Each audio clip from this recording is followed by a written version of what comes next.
Due to the themes of this podcast, listener discretion is advised. Lock your doors, close the blinds, change your passwords. This is Secrets and Spies.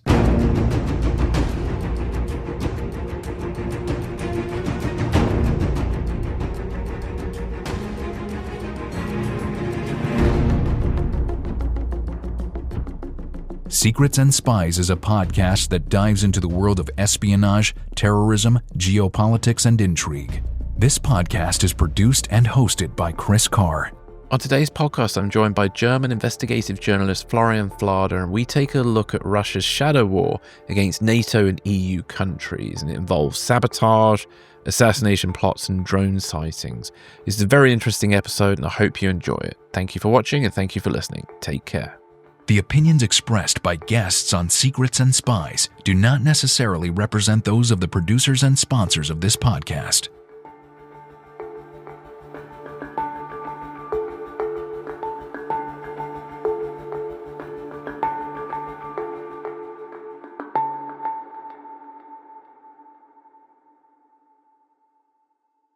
Florian, welcome back to the podcast. How are you? I'm really good. I'm really well. Thank you. Excellent. Looks like you've got a bit of a tan going on there. Have you caught some sun over the weekend? Yeah, we had a pretty sunny weekend in Berlin, and hopefully full summer coming soon. Yes. Well, same here in the UK. Fingers crossed. It's a bit chilly in the shade, but but we're getting there. So, Florian, for the benefit of listeners who are unfamiliar with your work, please could you just tell us a little bit about yourself? Of course, I am a national security reporter working for the German public broadcaster WDR, and I am part of a investigative cooperation that now has existed for several years, still existing, with NDR and Süddeutsche Zeitung. So 3 medias working together on bigger investigative project. And I am focusing mainly on security-related topics, on extremism, terrorism, espionage, everything related to security, and more military topics as well. Fantastic. And yeah, they're very much the in vogue subjects these days. So Yeah. good area to be in. So yeah, we're going to have a little chat today about sort of Russia's shadow war against NATO. So I was wondering if you could give us a quick overview of what you meant by that phrase. I would like to quote the new Secretary General of NATO, Mr. Mark Rutte. Last December, he said he came forward with a quite good description of the situation, the current situation, I guess. And he said, "We are not at war, but we are not at peace either." So there's something in between going on, and it's been a very worrisome situation. So there is a lot going on in this fear of hybrid warfare. So there is reason to believe that Russia is engaged in a shadow war against NATO countries. And this is a form of war that, we in the West, we like to describe as hybrid warfare, and a conflict fought basically in the shadows, and it's in the so-called gray zone. And what do I mean by that? It's basically it's attacks against certain targets, critical infrastructure, military targets, also civilian targets in NATO countries in Europe that can be regarded as acts of sabotage. And in many cases, there's suspicion. In some cases, there's proof that this was done by people recruited by Russian intelligence services, done by agents of Russia.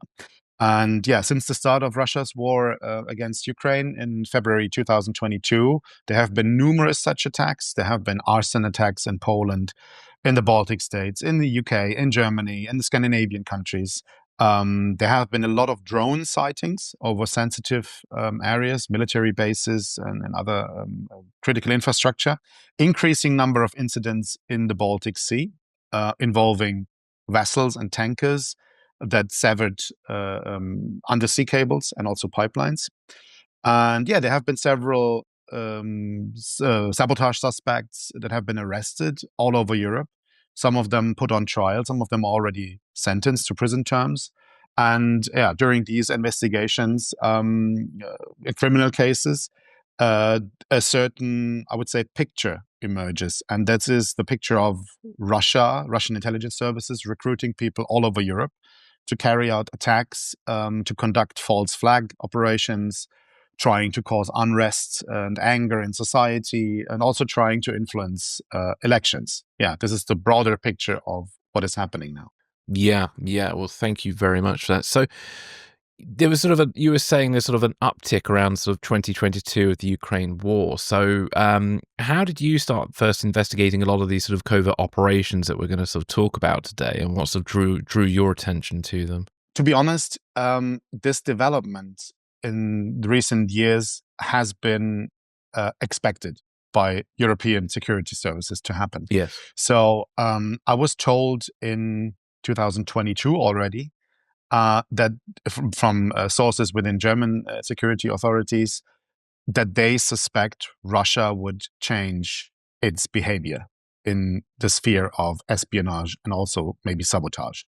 And they told me back then that they would expect Russia to react to the fact that several hundred Russian intelligence officers posing as diplomats were expelled from the European Union. And that would mean that they have to change their way of operation, their modus operandi, so to say. And what was expected was that Russia would maybe recruit just criminal people to carry out certain things, surveillance operations, maybe even assassinations.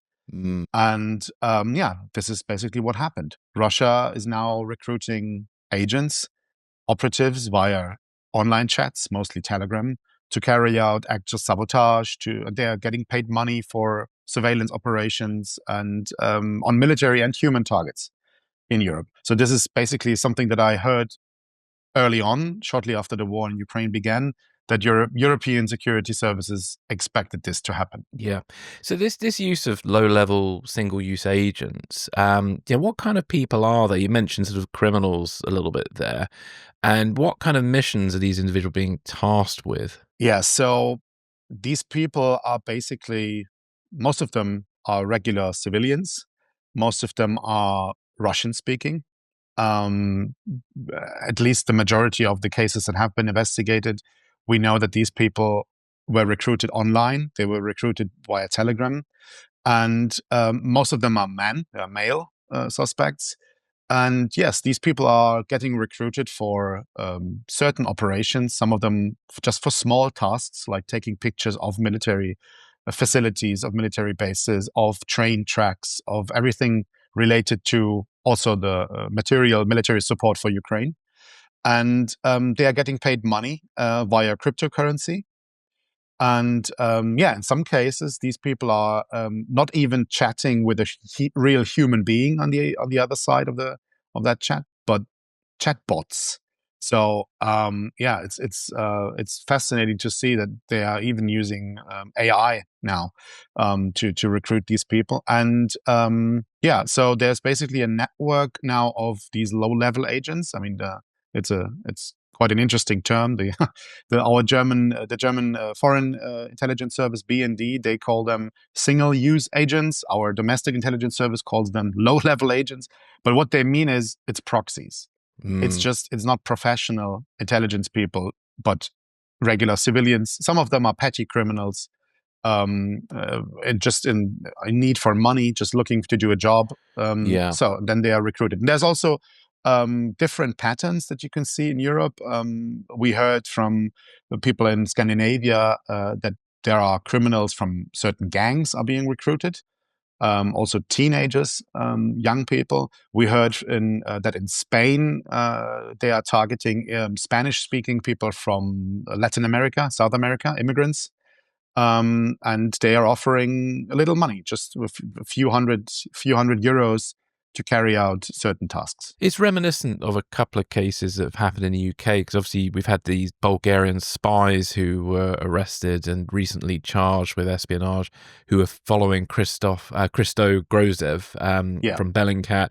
They also were planning to surveil Ukrainian soldiers getting weapons training at an American base in Germany. I think it was it Ramstein base? No, it was in Stuttgart.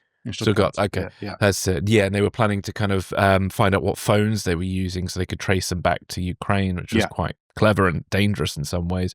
Have there been any indications of any of these individuals being ideologically motivated? Because what I've noticed, over looking at a few things over the last few years, there seems to be quite a few people who lean to the far right, who seem to be very sympathetic with Russia now. And there have been certain cases of high level, well, traitors is probably the word to use, where we had like a British security guard who was working at the British embassy in Berlin, who Yes. had far right leanings. I believe there was a senior member of the German intelligence services who had some far right leanings who was found to be spying for Russia. Have any of these single use agents sort of kind of erred on that? There are cases. I mean, we heard from investigating authorities here in Germany that they believe there are some ideologically driven people. Some of them are leaning more towards the extreme right. Some of them are to the extreme left, maybe even. Some of them have a very nostalgic picture of Russia. Some of them have also family roots in the Soviet Union. And some of them are traveling back and forth, even traveling to Russia right now because they have family there. We have a case of two people that were arrested in April of last year in Bavaria, in the south of Germany, in Bayreuth, and both of them are German Russians, and so they have family roots in the Soviet Union, or I think both of them were born also in Russia. And one of them was he fought in Ukraine. He fought on the side of the pro-Russian militias in the Donbas region back in 2016 or 17, I think. And he was basically approached and recruited by his former commander of this militia from eastern Ukraine. And these two guys will be on trial soon in Munich. And because investigators believe that they wanted to carry out sabotage acts, and they were already looking for military targets and were surveillancing stuff, and also I think they even used a drone to take pictures. But they were caught pretty early on, and they will be on trial. It will be the first trial of these saboteurs here in Germany. Yeah. So it seems to be the German counterintelligence is doing a pretty good job of getting these people. Let's say they are more focused on this topic now. They are still lacking personnel. I mean, they still need more staff to work on these cases. And it's something at the end of the Cold War and in the 1990s, nobody was really looking into counter espionage, counterintelligence work. It was regarded as something of the old days, something that you wouldn't need anymore. So more and more people were then, after 9/11, were focused on jihadi terrorism, international terrorism. And so you have to rebuild all of this, also knowledge and professional attitude towards catching spies. And I think also German authorities have to go one way further than they are now. So we need more personnel, and we need to step up the game, because there are probably more than these two guys running around Germany being a single-use agent, and there were not that many arrested till today. Yeah, and obviously there's challenges legally of arresting spies as well. It's quite difficult because sometimes the intelligence services don't want to reveal their methods of how they kind of caught them in the act. So they have to be very careful, don't they? Yes. Yeah. Well, back to these single-use agents for a moment. Does this shift then, because you mentioned the expulsion of Russian diplomats, so does this shift sort of to using low-level operatives indicate that Russia is stretched, or is this a deliberate strategy to reduce traceability, or even worse, is it that Russia is saving their more experienced people for other more sensitive operations? It is probably all of what you just described is true. Okay. I guess that Russia's services are looking for a way to carry out operations in Europe after many of their professional operatives have been expelled. So they're just looking for a way to operate. And on the other hand, the use of these low-level agents comes with many advantages. And one of them you just described is deniability. So there's a strategy to reduce traceability and all. And once the person is caught, then there's the deniability, just saying, I have no idea why this person has done it. He was recruited by someone on the internet. Nobody knows. So these individuals are recruited, I mean, online. As I told you, some of them are not even communicating with a human being anymore, but with a bot. They are given these tasks, then paid in cryptocurrency, and it's not like they're being told, "Hello, this is GRU. We want you to do a favor for us. There's also some money for you in this game." It's not as simple as that. And so yeah, these are the advantages. It's pretty hard to prove that it is really Russia's intelligence services that are behind the recruitment and a guiding of these low level agents. So all of that makes it very attractive. But it's also a risk to Russia's services. You give it to non-professionals, to amateur agents. You're giving them these very sensitive tasks, very dangerous tasks in some cases. It comes with a risk. I mean, these people, you don't know if people are being killed. If someone will end up dead after an arson attack, and it's looking more and more like state terrorism, state-sponsored terrorism. To be honest, yeah, it's more than just espionage. It's much more than that. Yeah, well, the danger of hiring an amateur is that if their only experience of spying is Hollywood movies, they might start doing really stupid things that are dangerous. Like the Christo Grozev case, the individuals who were following him in their, I can't remember what app they were using. It might have been WhatsApp or Telegram, where they were communicating with each other. They were talking about like how they could sort of kidnap him and torture him and murder him. And if they had done that, and let's say the Russian state didn't want that, that could create a big problem. So it's yeah. I mean, they were talking about crazy stuff. I mean, if you read that, it's insane. They were thinking about kidnapping. I think it was Christo Grozev or his colleague Roman, and then kidnapping him, then taking him, I think, on a yacht from Italy to Tartus, to the Russian military base in Syria, and then torturing them there. And then on the other hand, bringing people to Russia with masks on that would resemble Christo Grozev, and then like a fake trial or a fake press conference or something. I mean, they had crazy ideas. And even at one point they said, let's hire a suicide bomber, an ISIS suicide bomber, to kill him on the streets or something like that. I mean, it's insane. Yeah. Oh my goodness. Yeah. So with these aggressive acts that are going on, so drone incursions, sabotage, and these potential assassination plots, why do you think Russia feels so confident in sort of doing this inside NATO countries? It's probably because there hasn't been a real hard reaction coming from European countries. And I think what it's important to understand is we in the West, we think there is peace, there's conflict, and then there's war. Russia looks at this a different way. And for Russia, this is all one ongoing fight against the West. And it's basically part of the same war. So it's a continuing thing. And it didn't start at February 22. It started well before that. And if you look back, there have been attacks like this before the war in Ukraine started. I mean, in October and December of 2014, I think it was, GRU operatives carried out bomb attacks against an ammunition plant in the Czech Republic back then, killing 2 people, like security guards there. And this facility had produced ammunition that was sold to Ukraine back at the time. A year later, a Bulgarian arms dealer was poisoned, also very likely by GRU operatives, and he survived the assassination attempt. In 2018, there was the Novichok attack on Sergei Skripal and his daughter in Salisbury.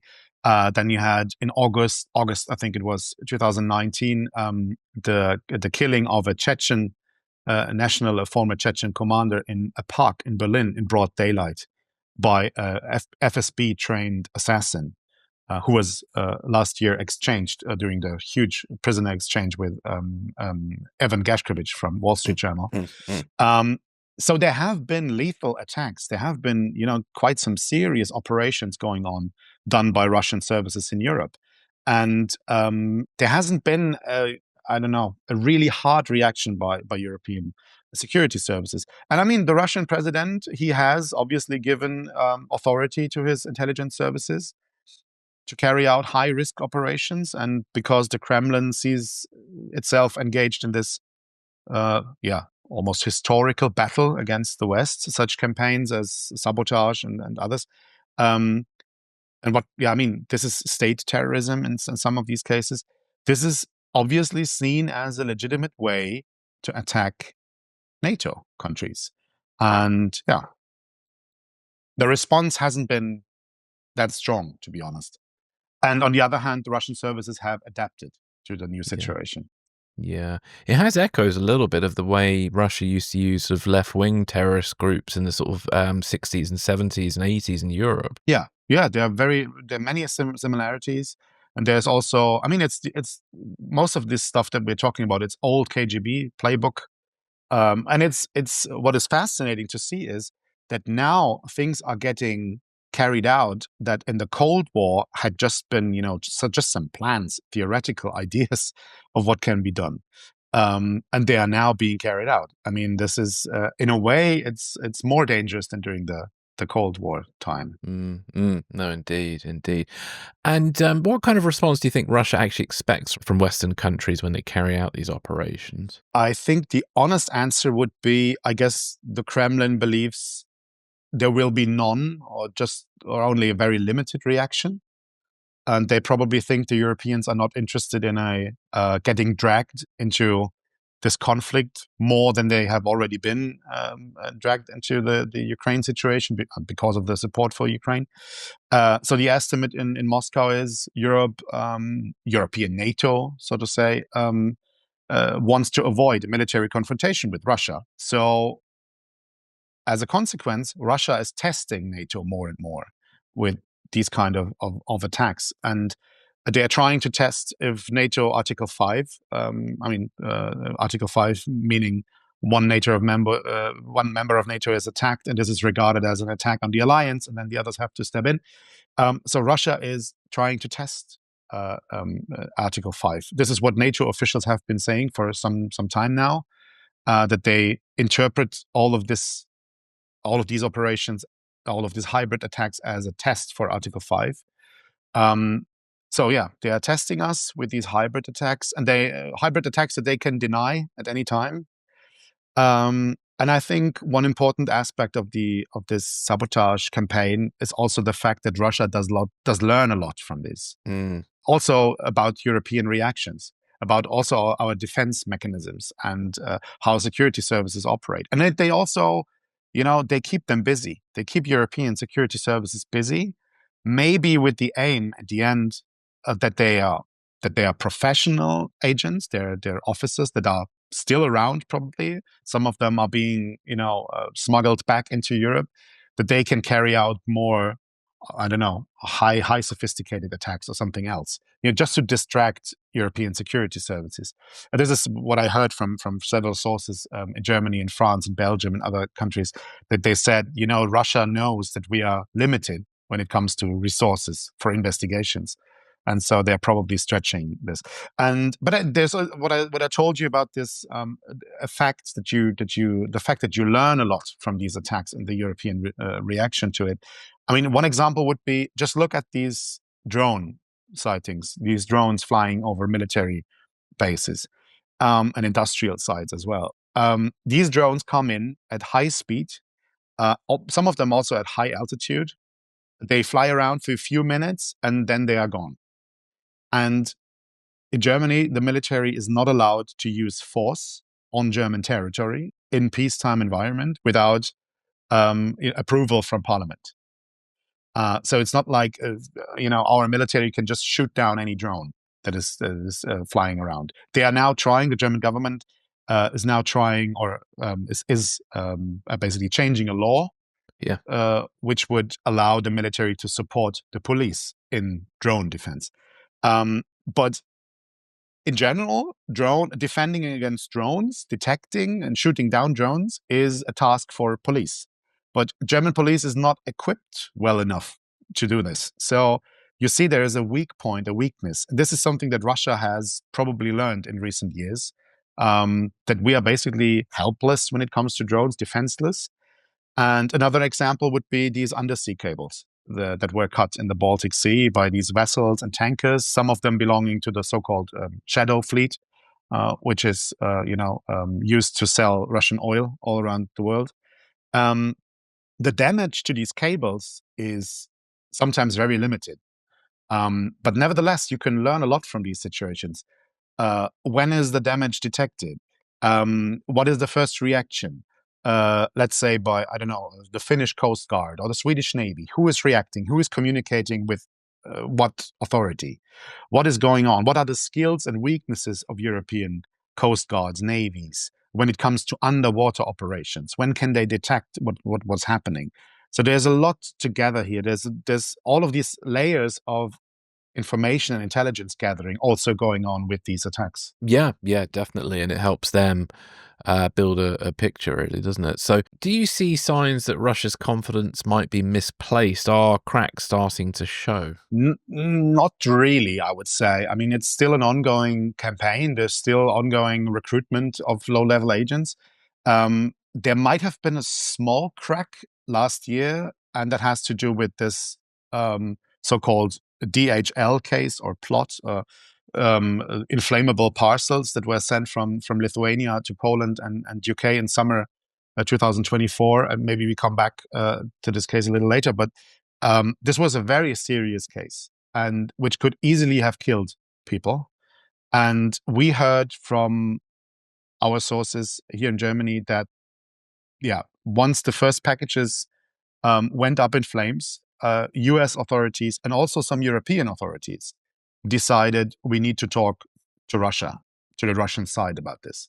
And we heard that they communicated the message, you have gone too far. That's enough. Stop it.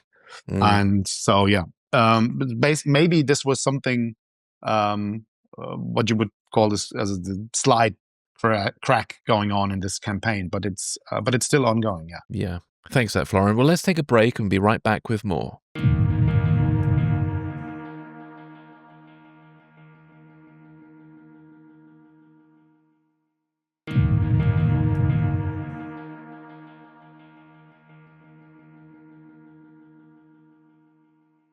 So I want to look at some examples of the operations that you've investigated. So we'll start with drones, which we've already slightly covered, but there have been these sort of multiple drone incidents. So can you talk to us a bit more about them and what these drones are kind of being used for? Drones it's an interesting topic because there have been an increasing number of sightings, and maybe one reason for that is people are more sensitive towards this topic, and people are, contacting the authorities more often when they see something suspicious.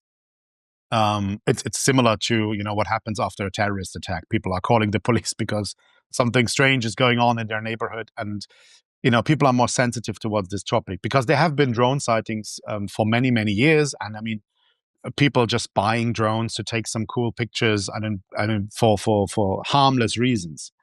So there are more drones now operated by private people, though. That's just reality. But there is an increasing number of sightings on military installation, military facilities, and there have been sightings, a lot of them, where the drones are very suspicious because they are bigger, they are faster, they are just different from what you can just buy in an online shop. So there's an increasing number. There's a lot of investigations going on all around Germany right now. We had a lot of sightings in the coastal region when it comes to Navy facilities, also at the Ramstein Air Base in the south of Germany. There's not a real clear picture of what is happening, but there is some indication that at least some of these drones were coming from Russian ships. Oh, interesting. They were started from the ships in the North Sea and the Baltic Sea. Maybe also ships of this shadow fleet, because they can fly several hundred kilometers with these drones. But there's no proof of this. We heard that there are some indications, some information, some intelligence regarding this in other countries like Sweden. They have come across information that some regard as an indicator that Russia is using also ships to carry out these drone surveillance flights. This is, basically what the drone situation is, and it's for people, it's just an interesting thing to hear that you can fly a military surveillance, a military spy drone, basically, over Germany, and our authorities are not able to shoot them down or not allowed to. I mean, it's just it's an interesting thing, and there's a lot of pressure on the government to do something about it, because I mean it's a crazy situation if you just imagine surveillance drones flying over the country. But also there's the same problem in the UK, same problem in the US. There was this 60 Minutes did a piece on drones recently, just a few weeks ago, and they also asked military and police in the US, what is going on? Why can't you bring them down? And the main answer was, it's a capability gap. we just cannot bring them down. They are smaller than a plane, but bigger than a regular harmless photographer drone. So yeah. Well, yeah, and in the UK, any jamming is illegal. So if you use a jammer to sort of bring the drone down, you're kind of breaking the law. So because we had this instance at, I think it was Gatwick Airport, I think it was about 10 years ago now. I've lost track. It's been a long time. And this Gatwick Airport drone syndrome that went on for about 3 or 4 days, where this drone kept getting sighted around Gatwick and causing the airport to close operations for a bit. And the police were semi-powerless really to do anything about it. And there's even speculation that the later drone sightings might actually have been the police drone that members of the public were seeing, and caused some confusion. But no, crazy times. Yeah, and I mean, jamming at an airport is not a good idea, because you will jam a lot of other stuff as well. And also shooting at drones, and you don't know if there are explosives, put on these packages. You don't know where they go down. And just imagine, having 2 or 3 drones packed with explosives flying over an a chemical plant. I mean, it's a dangerous thing, Well, this in many ways is why it's shocking there isn't really a proper strategy to deal with them, because if terrorists used them, I mean, I witnessed a guy flying a drone near the MI6 building, and he got arrested quite quickly. but he made the mistake of being near the building when flying it. Had he been like half a mile down the road, it would have probably been a different situation. Yeah, just imagine that this drone is not being flown by a pilot, but it's pre-programmed to fly on GPS base or whatever. So you don't even have someone standing there and flying the drone, but it's just flying around, going back to where it came from. And but even detection is a huge problem. I heard from several people working for police, also for private companies, telling me it's pretty hard to detect them. And it's an interesting issue. Yeah, indeed. And also the danger of them interfering with air traffic around a busy city. Yes. Did a lot of these drone sightings happen quite late at night, or do we know of any patterns? Most of them actually happen at nighttime, or at least in the evening times. But then you see, I saw footage, like amateur footage, so some people taking videos with photos of it, and you see that these drones, they have a light on, they are blinking in the sky. So it's quite interesting, probably meaning they want you to see them. And then, I don't know, just feel defenseless because you cannot do anything about it. And some of them were even these fixed wing drones. Oh, were they? Oh. Which is quite interesting, because this is not something that you would use as an amateur photographer or something. This is just something far bigger. And yeah, most drones are like quadcopters. Yeah, indeed, not the winged ones. No, that's implies it's going to go a great distance, etc. So yeah. Now, there have been several cases of suspected sabotage against the German Navy, which is very serious. So could you talk to us a little bit about what's sort of going on with that, and what the German Navy is doing to prevent this? There have been at least 3 cases of suspected sabotage with regards to the German Navy. All of them happened late last year or earlier this year. And in one case, it involved a warship that is being built in Hamburg, and it's still with the ship manufacturer. So it was not. It's not at an army facility, a navy facility, somewhere a navy base, but it's still with the shipbuilding company. And someone, or let's say the other way around. Kilograms of metal pieces ended up somewhere where they didn't belong, in the engine part of that ship. And there is a high suspicion that this was done intentionally. that someone just put, I think it was around 30 to 40 kilos of metal pieces, just some shrapnel pieces, into the engine of that ship. And it could have done a lot of damage, but it was, it was discovered by someone at the shipping company before that ship went out on sea for one of the first trips at sea.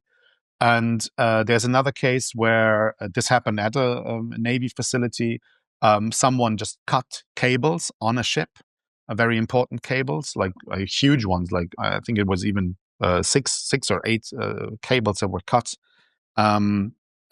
intentionally, most likely. And then the last case that I'm aware of was a ship at a Navy facility in Wilhelmshaven, also at the German Baltic coast. And there was a ship was there for maintenance reasons, and just someone from a company outside of the military that was tasked to do the maintenance put in oil. It was basically just oil.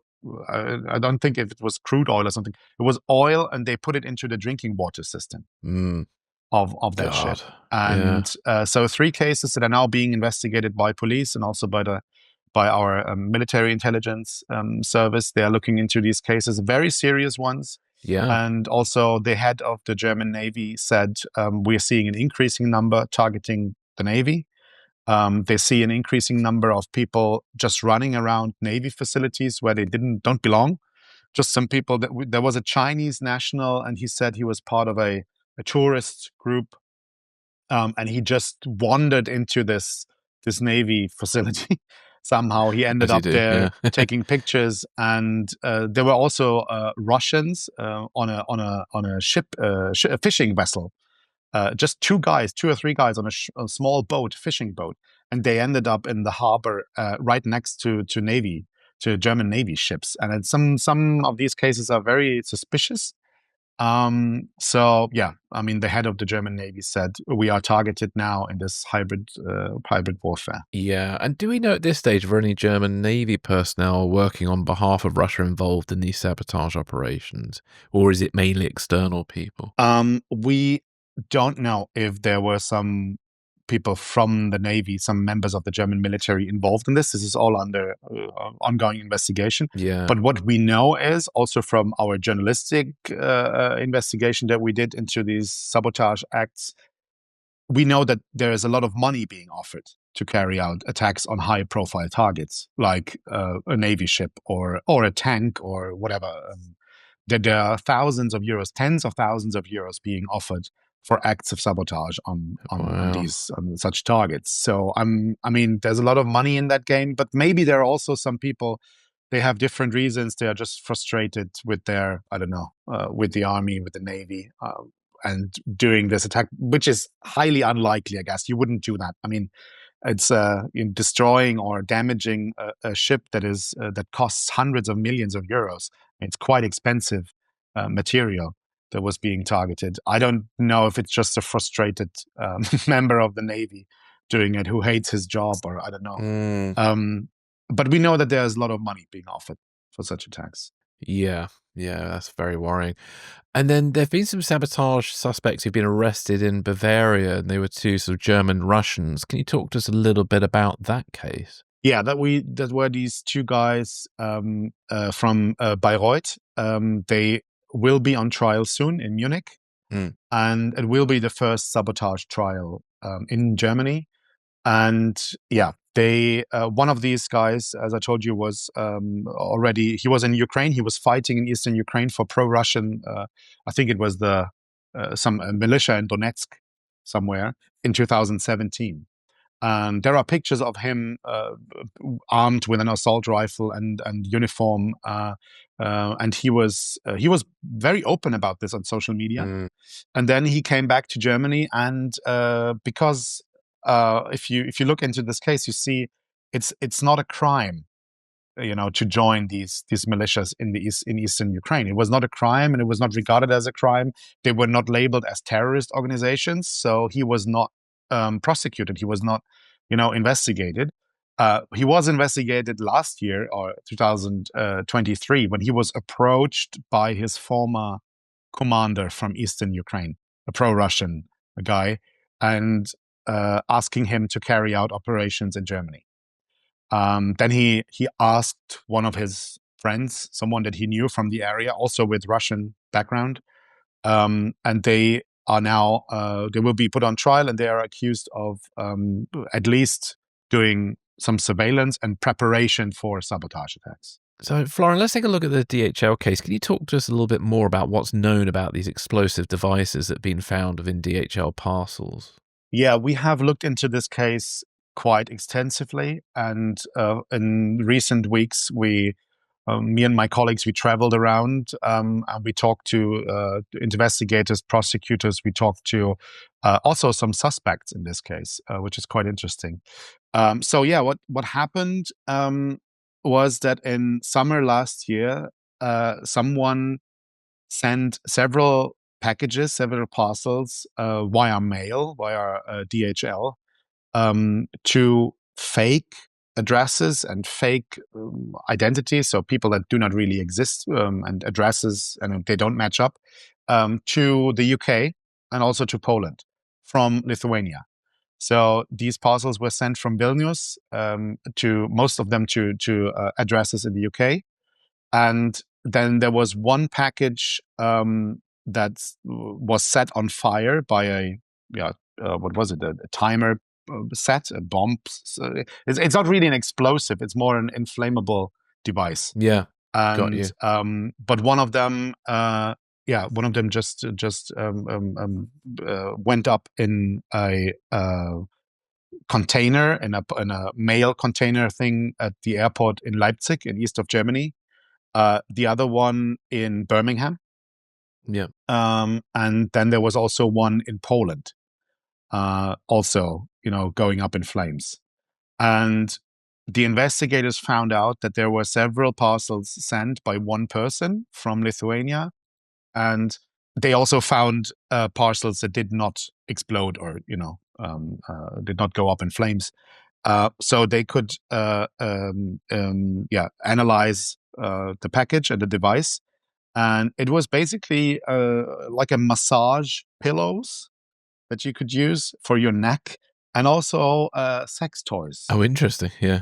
And they were prepared with a form of explosive. It was a magnesium-based stuff that was put in there, and something that you wouldn't see if these parcels are checked and X-rayed somewhere. You wouldn't really recognize that this was something dangerous and harmful that was hidden in there. And it's super dangerous. It was a super dangerous device because it was magnesium based. That means they can go up in flames even without oxygen. And so even if just imagine a parcel like that would go off in an airplane. Yeah. And even if a pilot is somehow stopping oxygen flow, and this would still be go up in flames. It would still burn. And yeah, in the end, nobody was harmed, luckily. And in the case of this parcel that burned at the airport in Leipzig, it was just pure luck, because it was about to be put on a plane also to the UK, and the plane had a delay. So that was the only reason why it didn't go up in the plane, but on the ground at the Leipzig airport. There is investigation going on, and in several countries there are authorities investigating, also talking to each other. There's investigation going on in Lithuania, in Poland, UK, and also in Germany. And from what we know now is these were basically low-level agents, people that were contacted to carry out such operation. Several people involved. One of them just bringing these devices to a certain parking lot in Lithuania. Another one picking up that car with these packages, bringing it to the mail station, to the post station, the post office in Lithuania. So it was basically several people involved in this chain, and none of them had a full picture of, probably, we don't know, but probably none of them had a full picture of what was about to happen. Maybe one of them thought, I don't know, maybe he knew that he was doing something illegal, but he thought it's drugs or something. I'm just, sending over some drugs to the UK and doing it for a little money. But in the end, these were professionally built explosive devices, and investigators believe that they were built by the Russian military intelligence, GRU. And there's also information regarding other packages that were sent to the United States and to Canada. And they did not contain, as far as we know, did not contain any dangerous stuff, any dangerous material. But what they allegedly contained was a tracing device. So the idea that the investigators have is there's probably a test run for mail going to the United States and Canada as well, to see how long a package would be in transit, how long it would be in customs, how long the whole thing would take. And this is even more dangerous if you just imagine that DHL, FedEx, and others, they are using civilian airplanes to bring international mail via the Atlantic, to Canada and to the United States from Europe. So it's not only these DHL planes, it's also just a regular civilian plane where they put on not only your luggage, but also international mail in that airplane. Yeah. It's sort of getting into do you remember the liquid bomb plot? It's sort of getting into that territory where you could theoretically cause airliners to fall out of the sky, or cargo planes fall out of the sky onto a busy place. I mean, good God, the imagination can go wild with this. It's terrible. And this is why the whole plot is something within European security agencies they were regarding as the peak of what has happened when it comes to sabotage, and something that they had to intervene on a higher level. And this is, we heard that the United States and also some European countries decided to talk to Russia on their back channels and to make clear to them that they have gone too far and that they should stop it. And we have not heard that any new packages, explosive devices, have been sent. We don't know about this, but it seems like it was something that they tried out last summer. Yeah, and it's a tactic that they could use if there were an open conflict, I suppose. It's open conflict and this, just disturbing and international flights and logistics, and also just showing that they could do it. So and showing how vulnerable the whole system of international flights and logistics is. Yeah, worrying. Well, another cheery one is there was an alleged assassination plot in Frankfurt, and it was a little bit unusual, this one, because they were targeting a former member of the Ukrainian military who was actually of Georgian descent. So can you talk to us a little bit about this? Yeah, it's a very fascinating case, and it's a very strange case that is now being investigated by German police. And there are 3 people in prison now waiting for their trial. And it involves a Ukrainian man, a Ukrainian national. He contacted German police last year. And he said that he was contacted by someone claiming to be Ukrainian intelligence. And because this guy came to Germany as a refugee shortly after the war started in February 2022, he said, I was approached by this person.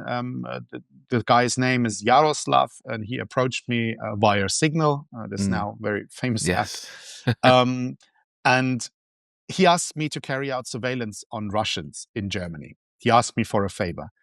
And then this man told German police, I think this is a trap. I believe it's not Ukrainian intelligence, but it's the Russians behind it. And reason being, I am wanted by Russian authorities. And he said, I am wanted because they regard me as a war criminal.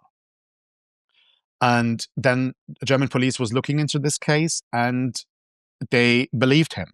And they said, okay, so maybe you should just tell this Yaroslav guy who contacted you that you are ready to do a job for him, but you want to meet in person. So they set up this meeting, and German police was watching this meeting. There was surveillance put on there, and all of a sudden, 3 people appeared. And the meeting was set in was planned for I don't know, mid time, so afternoon time in Frankfurt in a cafe, and then three suspicious people turned up, and police arrested them later on when they were in their car, leaving the area. They were arrested. They found several passports. They also found fake passports, I think, and they found in the car a GPS tracking device. So the investigators believe that these three people were hired by Russian intelligence to look for this Ukrainian person, for this Ukrainian guy that is wanted by Russia. And then maybe, I don't know, just trace his movements, just, look where he's living, where he's hiding, and then maybe even assassinate him. Yeah. So that could be an idea. Or then to send an assassin to do it. And we looked into this case. I did a lot of work on this case. And we found out, also quite interesting, we used some facial recognition software. And this Ukrainian man, the potential victim, he really fought for Ukrainian military. And he is seen in a video where Russian prisoners of war are being executed by the Ukrainian military in the early weeks of the war. And you can see him in that video, and he has a very interesting history. This guy used to be a former security guard, a bodyguard of the former Georgian president, Saakashvili. And he is a Georgian who came to Ukraine, and he fought in a Georgian unit of the Ukrainian military after the war started. And because of his service in the Ukrainian military, allegedly, the Ukrainian intelligence service provided him with an Ukrainian identity and a new passport. And then they told him to leave the country because Russia was looking for him. So quite an interesting case. We also know that this potential victim is now also being investigated for potential war crimes that he committed.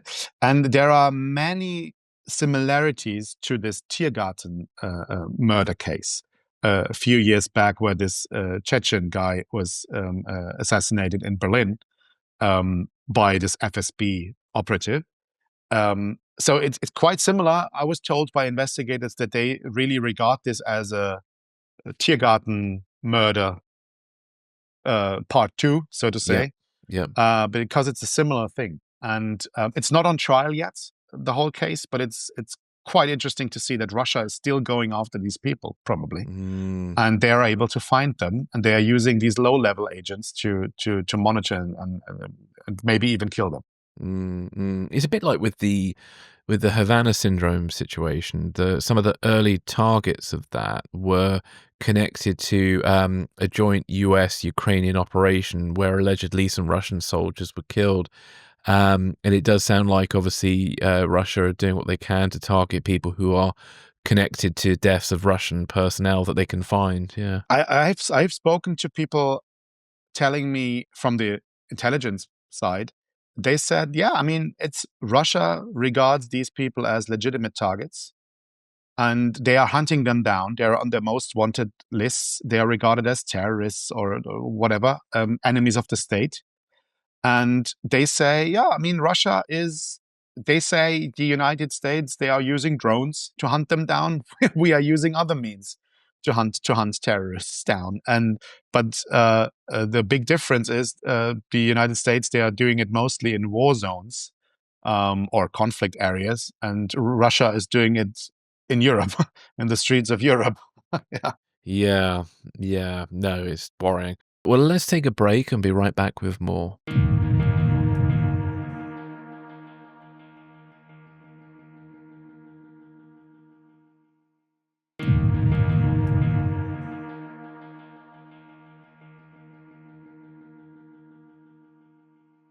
How are NATO and the EU security services then responding to all these things, this sort of shadow war that we're in? There is, I would say, in certain parts, especially when it comes to the situation in the Baltic Sea, the hybrid war there has been a very strong reaction now. There is this NATO task force that is now, monitoring all the Russian ships, everything that's going on there. Also, the Shadow Fleet. There has been ships have been confiscated. Also, European, I think it was Finnish, was it Special Forces from Finland, who entered this Russian ship, or this, it's basically a Russian ship. It's used by Russia to sell oil. They entered this ship. They investigated this crew. So there's a lot of stuff going on with regards to the Baltic Sea and the hybrid war that's going on there. On the other hand, yes, there has also been a shift in the focus on these topics, and there has been a new approach towards this low-level agent thing, similar to investigating terrorism cases. But it's quite hard because at first, some of these cases do not appear to be Russian-related sabotage.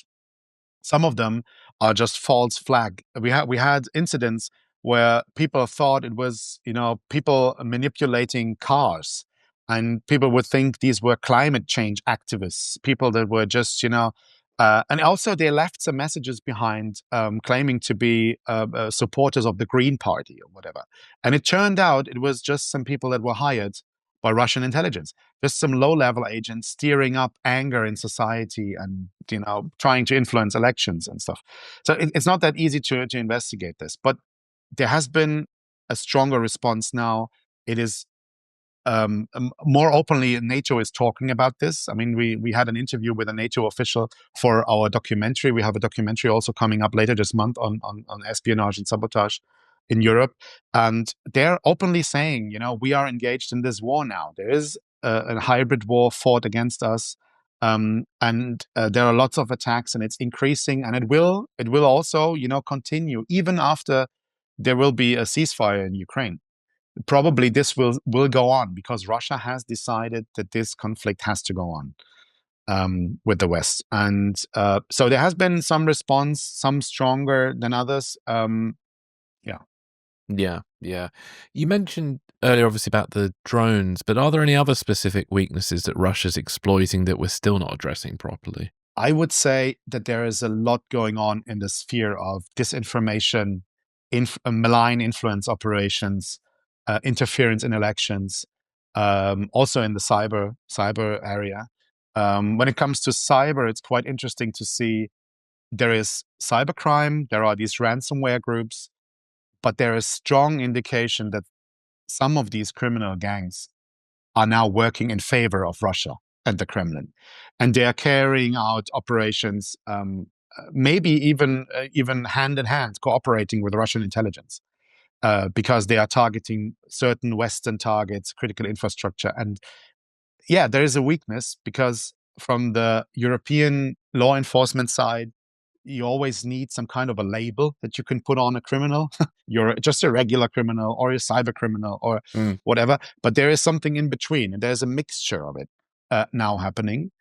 And especially with the low-level agents, you see, I mean, these are normal, regular crimes, so to say. Setting fire to a shopping mall is an arson attack. It's a crime. But doing it for a state is something different. And yeah, there are weaknesses in this. There's weaknesses in also prosecuting these people from the side of our justice system. We need to look at, is there something more than espionage but less than terrorism, something in between that we need to focus, and especially when it comes to malign influence in the political area. In Germany, this is not regarded as a crime. I mean, we have espionage being a crime, but what if it does not involve secret information that have been passed to another state, but it's acting in favor of an enemy state? This is not regarded as a crime, and it's a huge problem because we have several of these cases, mostly involving the far right political parties, the AfD party. Some indication that people have received money to do certain things. And it's quite hard going after them and prosecuting them from the law enforcement side. Yeah, and there has been this capability gap that has been obvious now with drones. This is one thing, and also just in general to see that there needs to be a certain awareness of what is happening. And also when it comes to communication, secure communication, I mean, the United States now has this huge topic with the signal group, but we had that as well in the German military. I mean, we had people, high-ranking people from German Air Force, talking on an unsecure line, talking about the weapon system Taurus, which is a very sensitive thing. It's like a cruise missile. And there's a discussion about if Germany should give it to Ukraine or not, because you could use it on targets deep in Russia, far-reaching inside Russia, and the German government was not willing to give it to Ukraine. Yeah. And there was this talk by these high-ranking officials of German Air Force talking about what this weapon system can do, even talking about the German chancellor and why he's not willing to give it to Ukraine. And one of the people involved in this conference call, he was at that time, he was in a hotel in Singapore, and he just used an app and the Wi-Fi system of the hotel in Singapore. Oh my goodness. And what they were talking was basically secret, top secret stuff on a non-secure communication system. So there needs to be an awareness of what can happen. And I mean, Russia listened into this call and they put it on the internet, so now we all know about this. So this is also a major weakness, just having people, think differently about what is happening now. Yeah. Well, are there any warning signs that there's something more high-profile, violent operations that could be on the horizon? I guess if you look at this Frankfurt case involving this Georgian Ukrainian national, which is a potential assassination plot, I would say, then you have the assassination of this Russian helicopter pilot in the south of Spain. Yes. He defected to Ukraine, and then there was a press conference in Ukraine where he talked about how he defected with his helicopter to Ukraine. And then he thought he would live a safe life in south of Spain, and then someone came and killed him and shot him. So I would say when it comes to assassination, to following, monitoring journalists, exile opposition figures, Russian people, it's a very dangerous situation. I think that there are no limits to the Russian security services in that way. They can operate in that area however they want.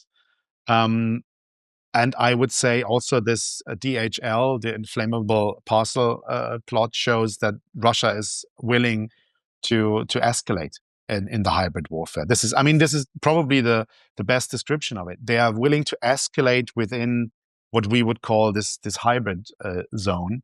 And it's basically similar to terrorism, what is happening. And I would say what is really worrying, on the other hand, is maybe, or the other way around, what if, let's say, flying a drone over a military installation or an industrial place, what if it is not just to, scare people or show them, this, we can do this, you have nothing to defend against these drones.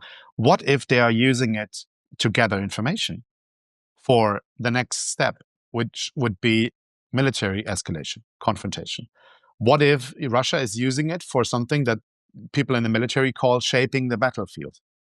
So, gathering more and more information. And some people would say, I mean, Russia has spy satellites. Why do they need drones? It's a different thing having a satellite looking at a Navy base or flying a drone, getting, a clearer picture, a more detailed picture, maybe even a 3D kind of a picture of an area. So this is also information that can be used in a military way. And this is very worrying to think about, that maybe they are preparing for something bigger. What should journalists, policymakers, or even ordinary people be paying attention to right now? I would say that there's a term that our chancellor now, he's still the chancellor. He will not be a chancellor in a few weeks, I guess, because there's a new government be formed. But Chancellor Scholz said after the war started in Ukraine, he talked about Zeitenwende. So a huge thing that is now going on, having more money to spend on military, getting rearm, be able to defend yourself, having a European defense policy. This is all true. What we need is we also need a Zeitenwende on the intelligence side. We also need security services that can adapt to the new situation. We need to talk more about data sharing with police. We need to talk about also a more European approach, because there is the new situation with the United States, with the US government. And so I think to form an intelligence alliance in Europe, some even are talking about the Euro eyes, not the Five Eyes, but the Euro Yes, eyes. Euro eyes. So maybe think about this idea, because the conflict with Russia, this conflict situation will go on. There are no signs that Mr. Putin is willing to de-escalate. On the contrary, I mean, so we need capable security services to work on this. We need equipped police to do, to have an efficient drone defense. And we need a society that has to be resilient when it comes to these attacks. And that means also thinking about the possibility that it could be Russia behind some of these attacks. Yeah, do not freak out. Do not, I don't know, whatever. It's just a new reality that this happens. And we need a different approach in society when it comes to the security aspects. I mean, on the drone side, you can see that. I mean, people are calling the police more often, saying, "I saw a suspicious drone." And I saw this in London, and in the subway system in London. You see that there have been these posters. If you see something suspicious, call the police. This is the new reality. It's not a nice and very, very friendly thing to think about saboteurs running around, but this is the new reality. And for policymakers, hard decisions are coming up. Defense spending, putting money in security related stuff and not in social welfare, for example. It's a hard decision. And it's not easy winning elections that way, but this is a new reality. And what's the public response been to this sort of increasing threat from Russia? Some parts of German public, they just call it hysterical, and they say, now you see Russia, or now you claim Russia is behind everything. It's all, evil Russia. And this is not true. I mean, nobody says that everything that happens here, everything that goes up in flames, it's a Russian low-level agent. That's not true. But you have to adapt to the new situation. And there are these cases, and increasing cases. And so there has been a huge part of German society probably has adapted to the new situation. But what will be a huge challenge, and one of the main things for the new government to deal with, is the question of conscription for the military. How to get German military on track when it comes to NATO, just being prepared to fight a war, so you don't have to fight a war. And we have not really started to talk about this. This whole debate has not really started in German society, I guess. The new government will be formed shortly, I think, and maybe then they will start, getting this debate running in German society. And it will be very interesting what the outcome will be, because we don't have conscription. We don't have. We have a German military that was, nobody was really putting money into the military after the 1990s. So we have to get back on track, and that involves a lot of money. Yeah, indeed. Well, is there anything else you'd like to add before we wrap up today? I think that's important to you. Oh, I think we covered a lot. I mean, it's a huge, huge space, and I would be quite interesting to hear how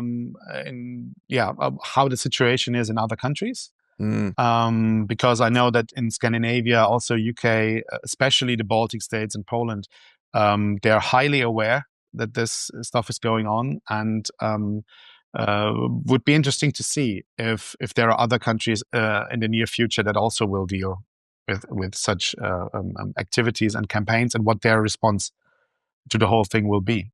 Yeah. When's your film out? We have a documentary coming up on April 23rd. April 23rd, fantastic. And where will people be able to find that? You will find it in online at the ARD, which is the huge German public broadcaster similar to the BBC. And it will be a 45-minute documentary on sabotage campaign and espionage campaign in Europe. And we will focus also on the DHL parcel plots and others. And we talked to NATO officials. We talked to officials in Poland and Lithuania, in the UK. We covered this trial of the Bulgarian nationals in London. Fantastic. Well, I look forward to seeing that. And thank you for your time today. Where can listeners find out more about you and maybe even connect with you if they wish? Yeah, I mean, the easiest thing would be to connect via social media. And you can find me on Bluesky and also on X still. And just type in my name. You'll find my account. You will be able to connect, and I will post most of my stuff that I publish on these social networks. Excellent. Well, thank you for joining me today, Florian. It's been really great to chat with you. Yeah, thank you so much.